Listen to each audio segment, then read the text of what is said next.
Es un gusto acompañarles nuevamente desde la ciudad de Mixco, en Guatemala, y como parte de los estudios de Iglesia Visión de Fe.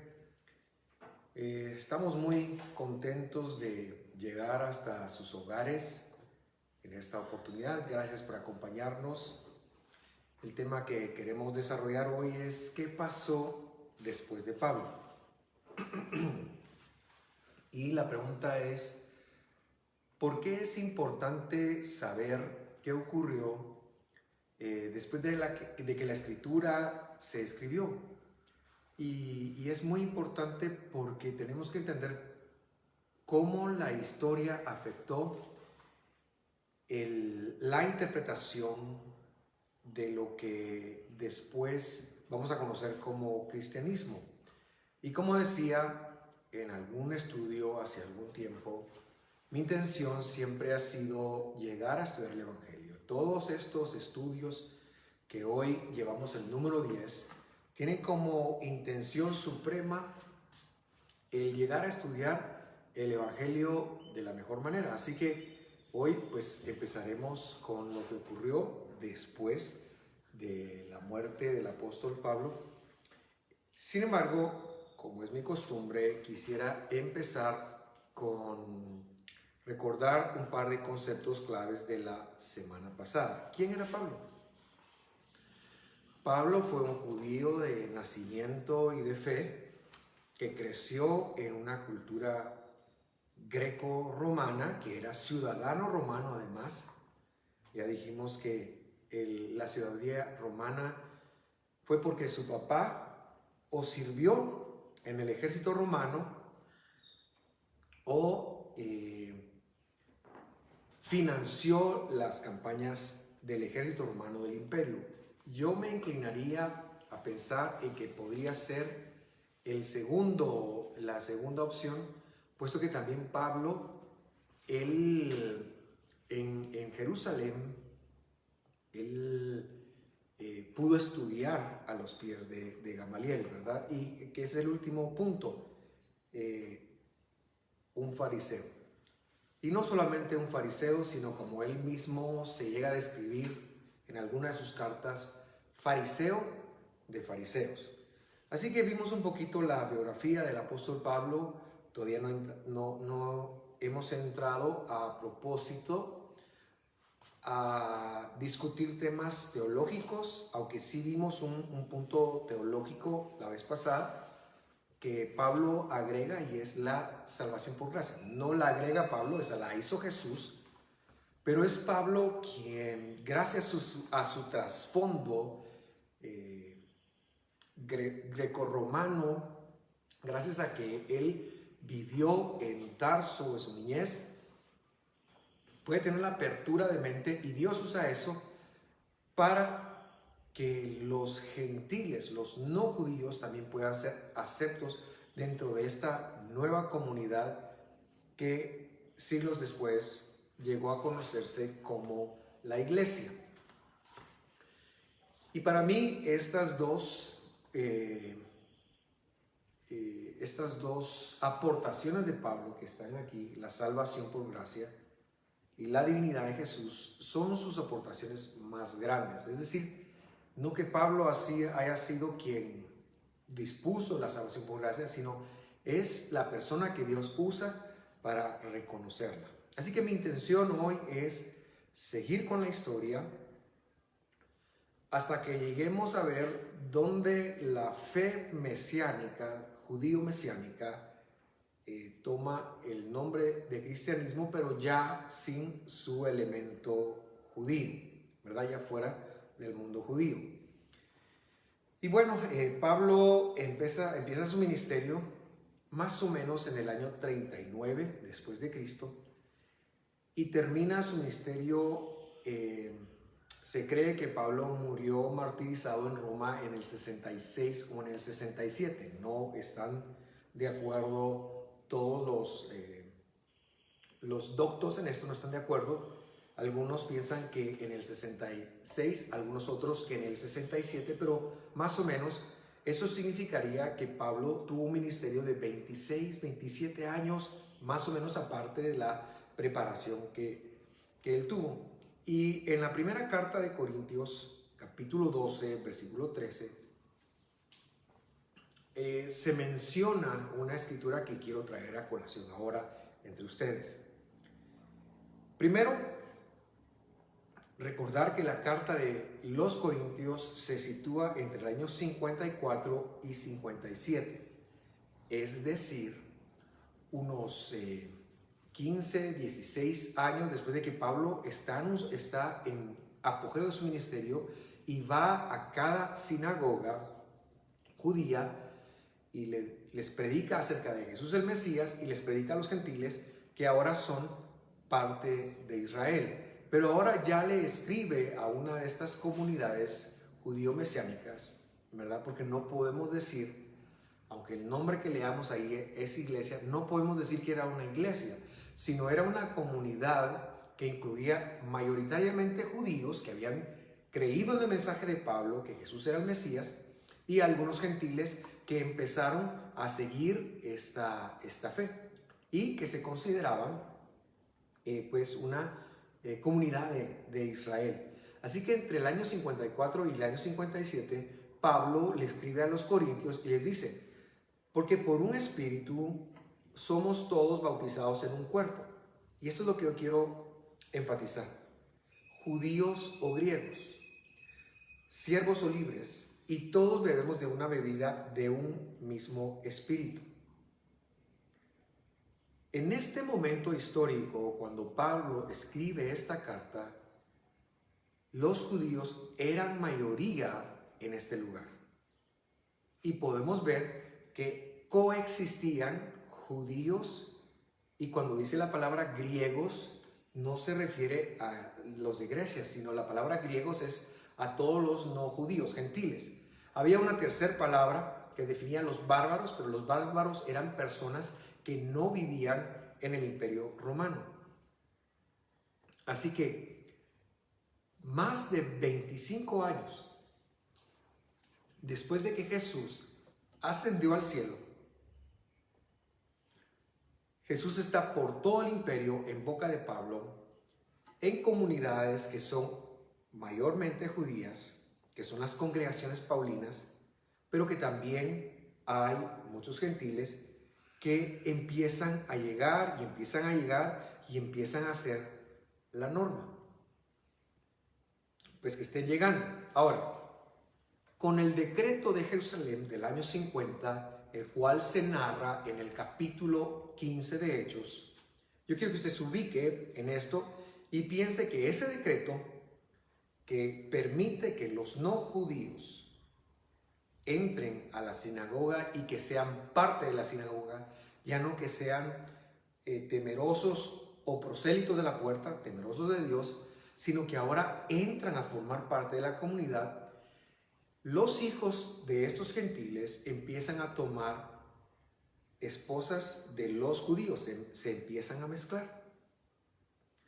Esto solo era posible dentro de la cosmovisión judía si estas personas se comprometían a obedecer, a guardar la ley que se conoce como la ley de Moisés, pero que nosotros sabemos que es la Torá del Señor.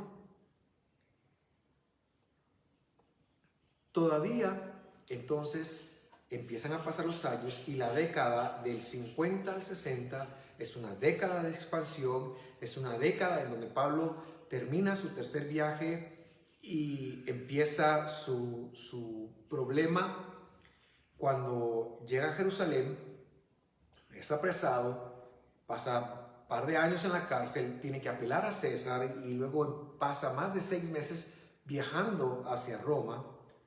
Pero en el año 62, y ahora yo ya me aparto un poquito de la narrativa bíblica para entrar al tema histórico. Hoy, si a usted le gustan las clases de historia, se va a disfrutar la clase de hoy porque es una clase muy histórica. Así que en el año 62, la central de todas las comunidades de Pablo, de todas las iglesias del imperio, que creían en Jesús, la central, la que gestaba las ideas, la que daba las opiniones, la que sentaba las bases doctrinales, hasta el año 62 estaba en Jerusalén, dirigida por Jacobo el menor o el justo o el hermano del Señor. Cualquiera de esos tres nombres se refiere a la misma persona. En el capítulo 12 vemos cómo Herodes mató a Jacobo, pero el hermano de Juan. Y en el capítulo 13 y por supuesto en el 15 ya vemos a Jacobo, el hermano del Señor, Santiago, que también escribió la primera epístola del Nuevo Testamento. Ya lo vemos a él en control de la comunidad de Jerusalén, ¿verdad? La comunidad donde estaban Pedro, donde estaba Juan, bueno, de donde salieron ellos de cualquier manera. Pero en el año 62, el texto nos dice que Herodes tira del pináculo del templo a Santiago el menor y lo asesina, acaba con él. Y la comunidad elige a Simeón. ¿Quién era Simeón?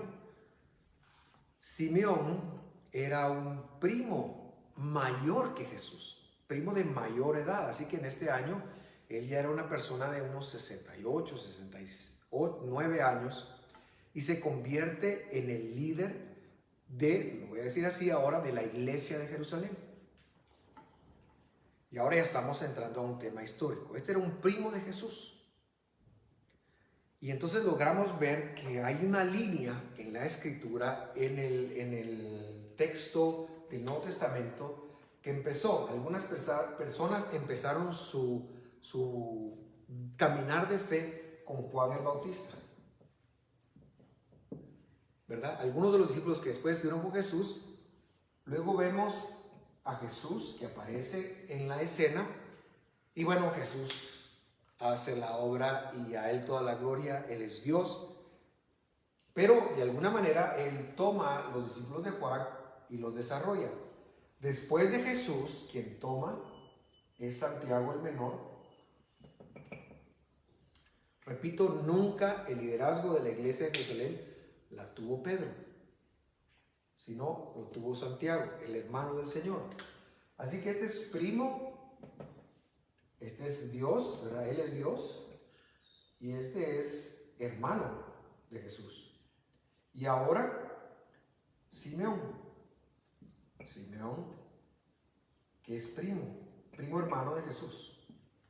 Todo eso, si usted lo puede ver, está ampliamente documentado. Y Simeón toma una determinación. Simeón entiende que algo está pasando en Jerusalén. Nosotros no sabemos si esto le vino en revelación profética, porque eso no aparece en el texto, en los textos que tenemos.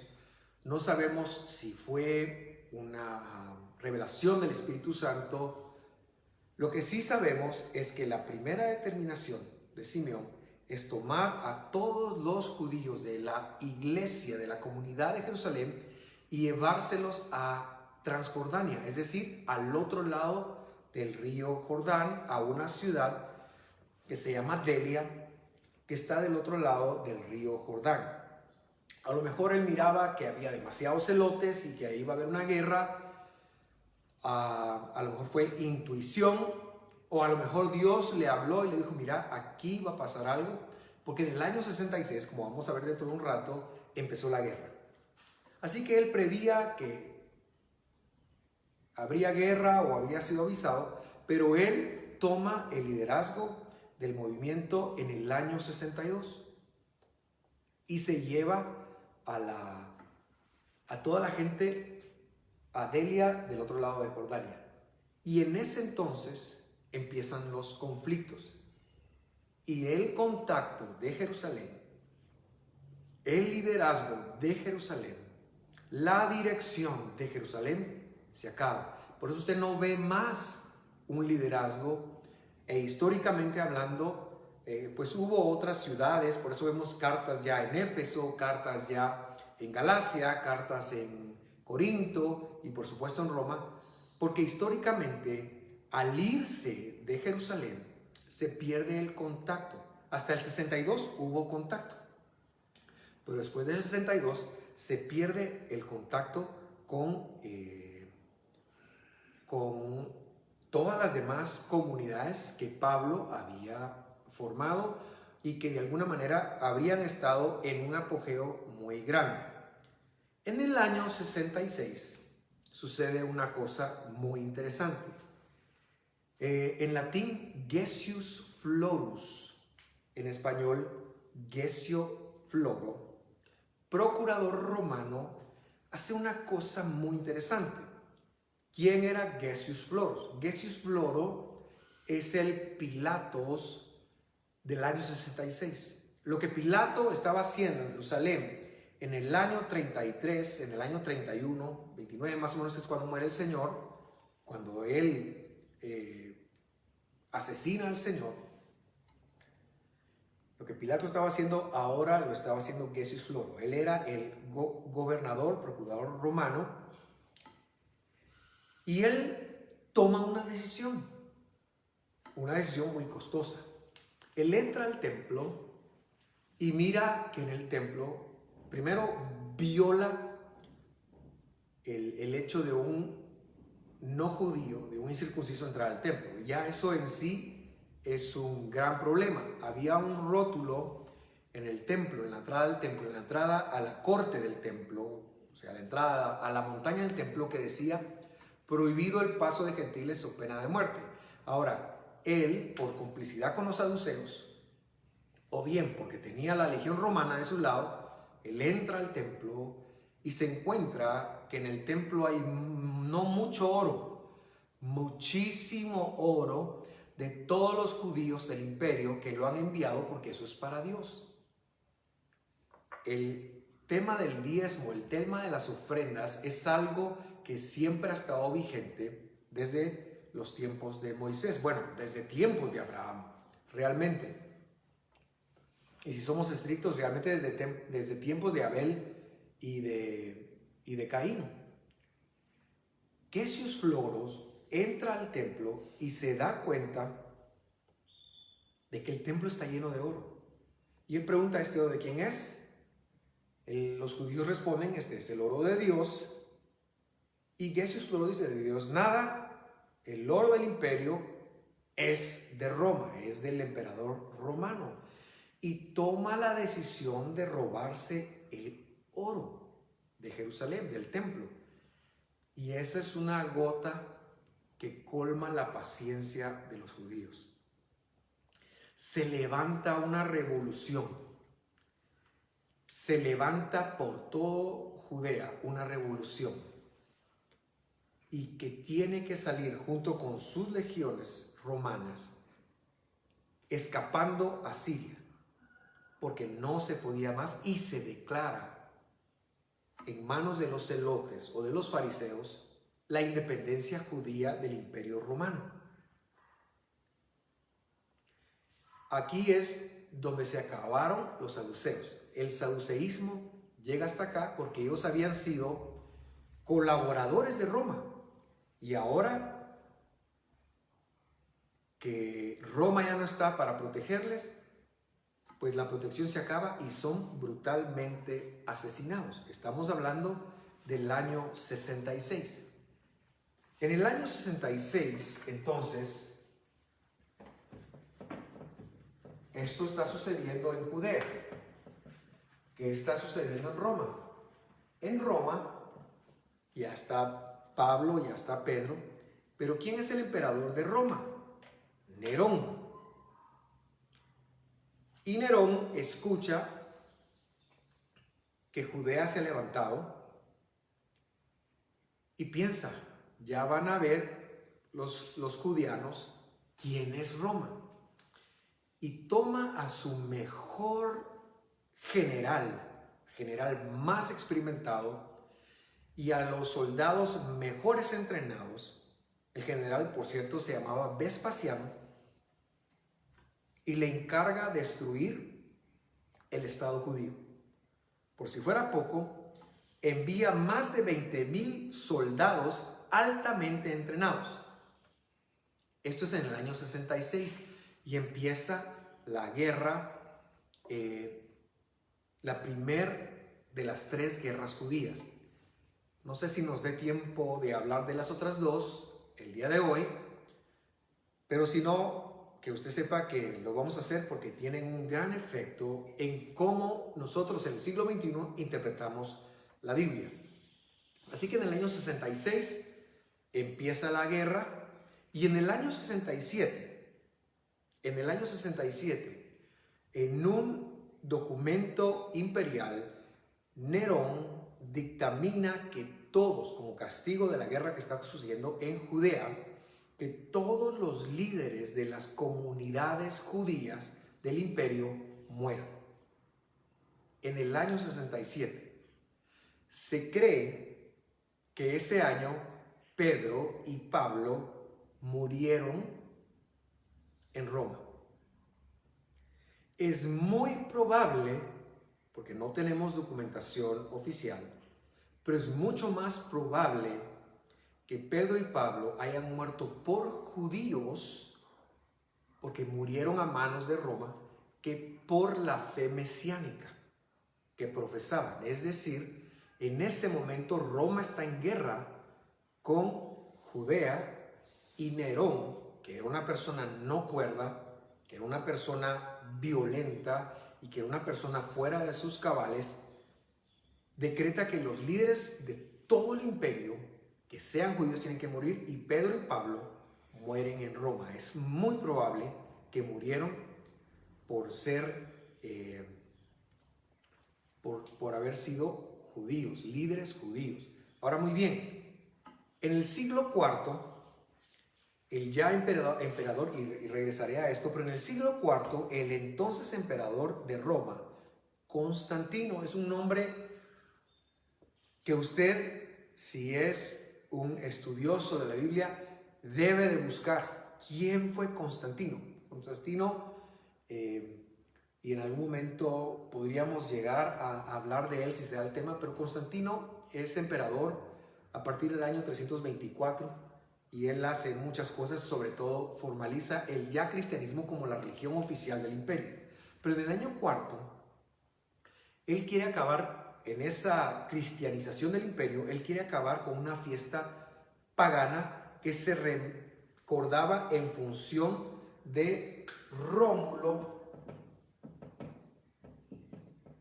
y de Remo. Si usted recordará la leyenda de Roma, se dice que ellos dos fueron los fundadores de Roma y era una fiesta pagana.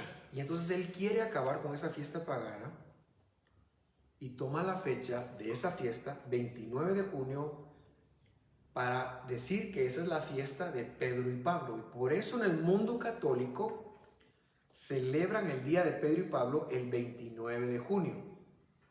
Pero lo más probable es que murieron. Primero, es una fiesta con un origen pagano, pero segundo, murieron por judíos, ¿verdad? Lo que sí es cierto es que no conocemos la fecha exacta de la muerte de Pedro y de Pablo. El general que toma entonces la posición en Judea para empezar a atacar es el general Vespasiano.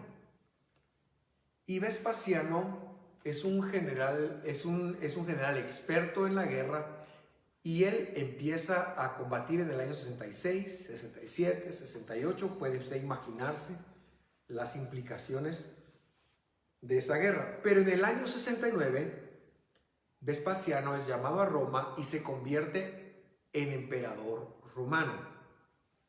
Como mi fin no es el imperio romano, sino lo que pasaba en Judea, no sé si hubo uno después entre Nerón y Vespasiano o si por las locuras de Nerón llaman a Vespasiano para sustituirlo.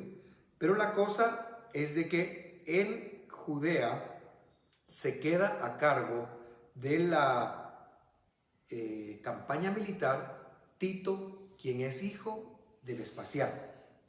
Y en el año 70, algunos piensan que fue en el 72, pero creo que los cómputos son dependiendo de cuándo empiecen a contar. En el año 70, Tito gana la guerra, mueren más de 600,000 judíos. 600,000 judíos. Así que si en el imperio, en el siglo I, en el imperio romano había 5 millones de judíos, ahora ya quedan 4 y algo. Al final, en las 3 guerras judías se mató alrededor de 200 millones de judíos, perdón, de 2 millones de judíos, ¿verdad? 2 millones de judíos, que si habían 5, quedaron 3. En el año 70, entonces cae el templo.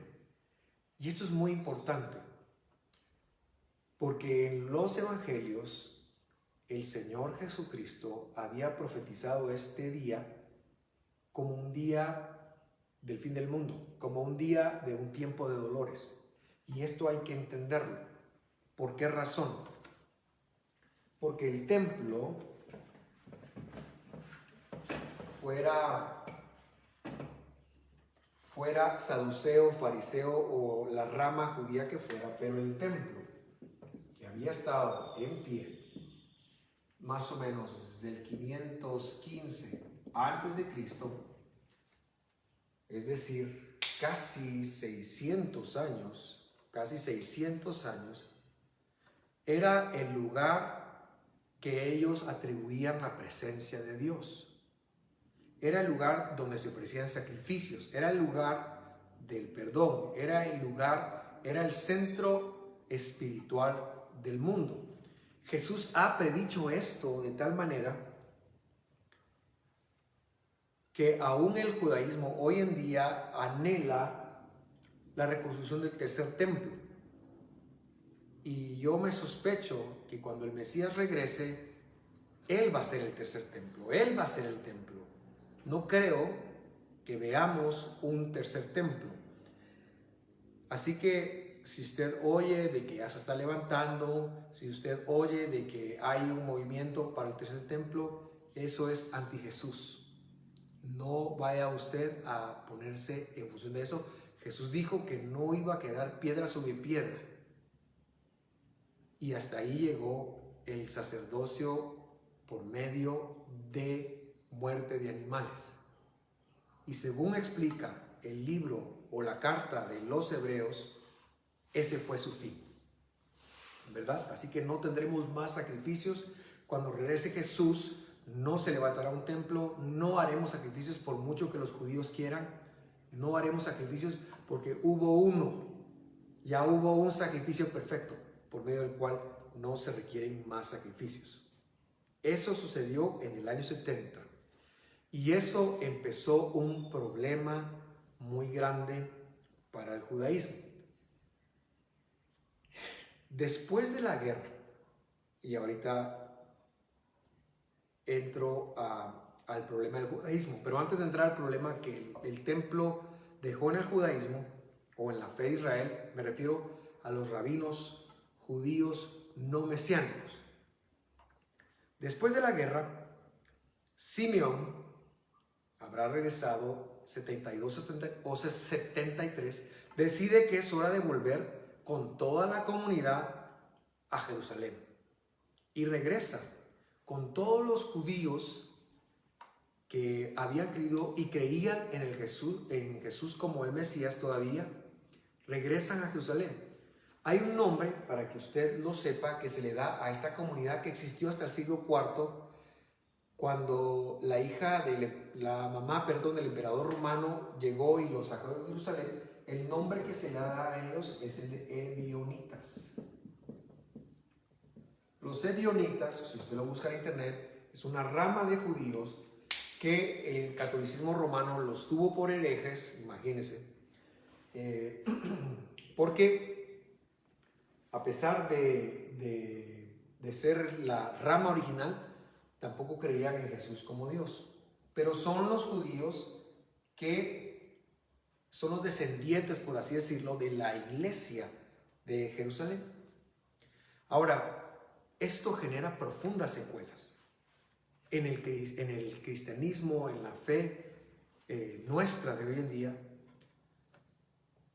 porque después de haber estado más de 10 años fuera de contacto, la iglesia de Jerusalén, que fue el centro neurálgico, pierde la autoridad, pierde la conexión y nadie sabe qué hay que hacer. No hay una directriz clara, las iglesias van en todo el imperio a lo que puedan, empiezan a aparecer algunos escritos, muchos de esos escritos son escritos que no se canonizaron, es decir, son escritos,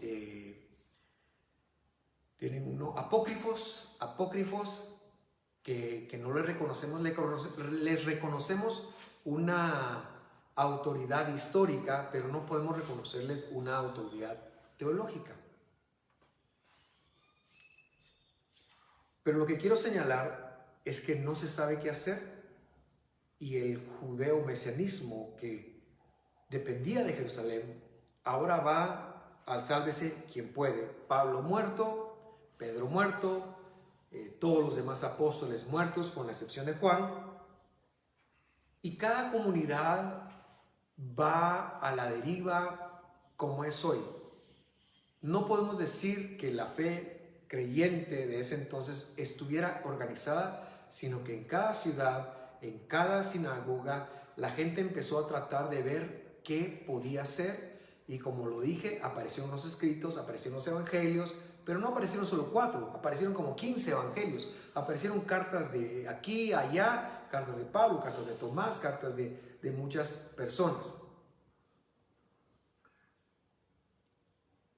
El resultado de esta guerra es que la autoridad de Jerusalén, de la comunidad original, de la comunidad de Hechos 2, de la comunidad que recibió el Pentecostés, de la comunidad que envió a Pablo, a Bernabé, a Pedro, a Tomás, a todos los demás, pierda su autoridad.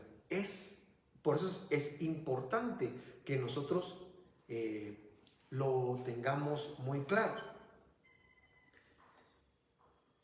Y se vuelve un tiempo muy complicado, como ya lo dije, porque no solo sucedió esto, sino también cuando los líderes que Nerón mató, que era la gente que sabía la Biblia, está muerta, nadie sabe qué hay que hacer.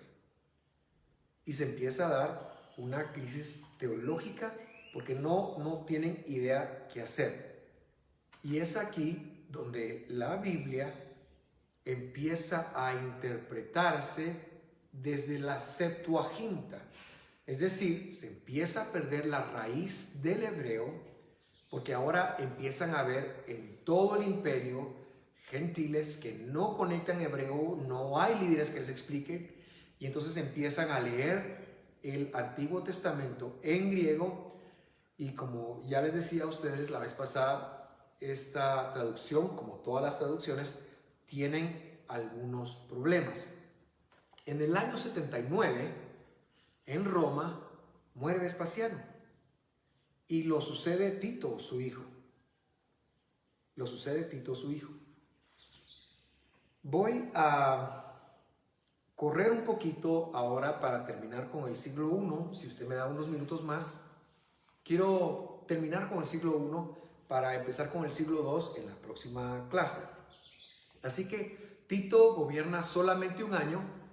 Los judíos de todo el imperio dicen, destruyó el templo, así que Dios lo castigó. Hasta hay leyendas de que se le metió un mosquito en la nariz y le estuvo rondando un par de años. Bueno, ya sabrá usted. Pero a Tito le sucede su hermano menor, Domiciano. Y este emperador es muy importante que nos detengamos un ratito en él. Él asumió como emperador en el año 81. Y todo estuvo bien, o más o menos bien, políticamente hablando, hasta el año 92. Este hecho que le voy a contar ahora es un hecho histórico documentado. En el año 92,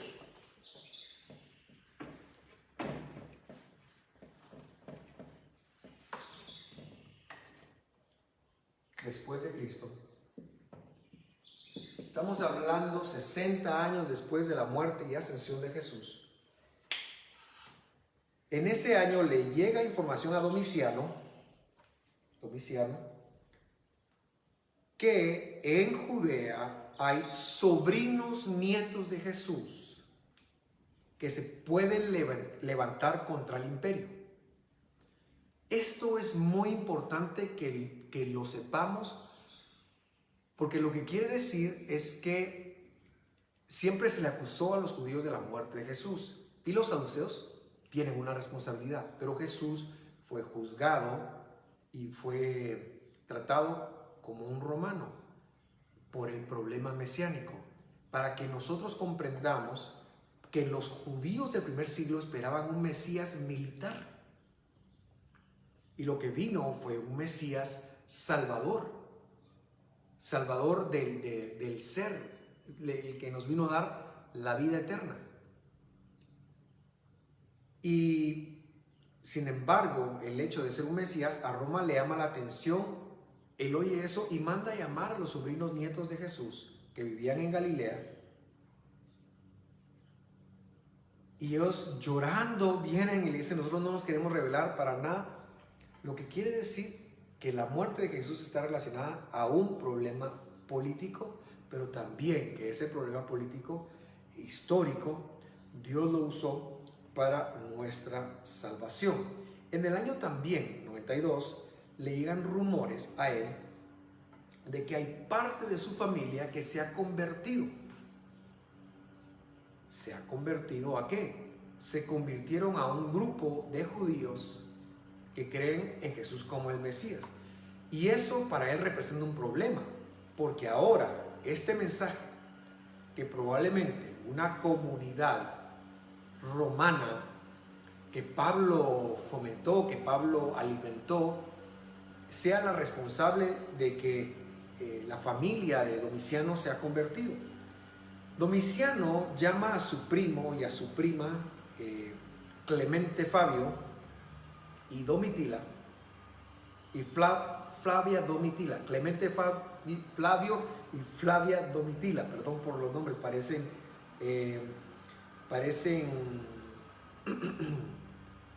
acertijos. Él los llama y les pregunta si se han convertido a la fe de Israel y al Mesías Jesús, y ambos responden que sí. Y Domiciano le dice: yo te mato. Y Flavio le dice: no me importa. ¿Qué hizo Domiciano? Mató a su primo, y a Flavia Domitila la mandó al Mar Negro desterrada, y a sus dos hijos los dio en adopción a familias desconocidas del imperio. Ahora, ¿qué tiene que ver Clemente Flavio y Flavia Domitila en este asunto? ¿Por qué lo estoy trayendo a colación?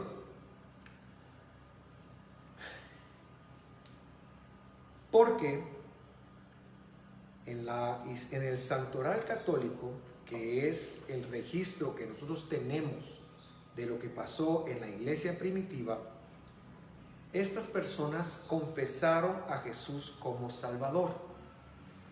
Se les conoce, de hecho se les conoce como San Clemente y Santa Flavia Domitila. Ya cuando la iglesia católica se desvió en demasía y empezó a canonizar santos y todo ese tipo de cosas, uno de los primeros santos que ellos canonizan son estos dos. ¿Por qué? Porque en el año 92 se le pusieron al emperador romano y dijeron: nosotros creemos en Jesús. Lo curioso es que también aparecen en los libros, en los anaqueles de los libros de la historia judía, como mártires de Israel. Es decir, también eran judíos. También estaban dentro de una comunidad judía. ¿Qué quiere decir esto? Esto quiere decir que en el año 92, más de 60 años después de la muerte de Jesús y su resurrección, más de 30 años, o un poquito menos de 30 años, perdón, de la partida de Pablo, los judíos, los cristianos, eran judíos mesiánicos, es decir, podrían haber gentiles, pero también había una gran base de judíos que entraban a una comunidad judía. Los gentiles entraban a una comunidad judía y empezaban a poner en práctica las normas de vida de la Torá, como veremos la otra semana. Clemente Flavio y Flavia Domitila son ejemplos de que todavía no había una religión cristiana separada de su raíz judía. Esto es muy importante que lo veamos, porque eso está documentado, eso está escrito. ¿Quiénes son los líderes de la iglesia para el año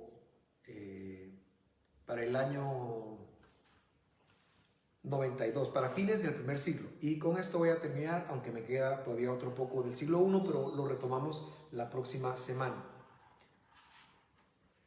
Bueno, Israel, devastado de la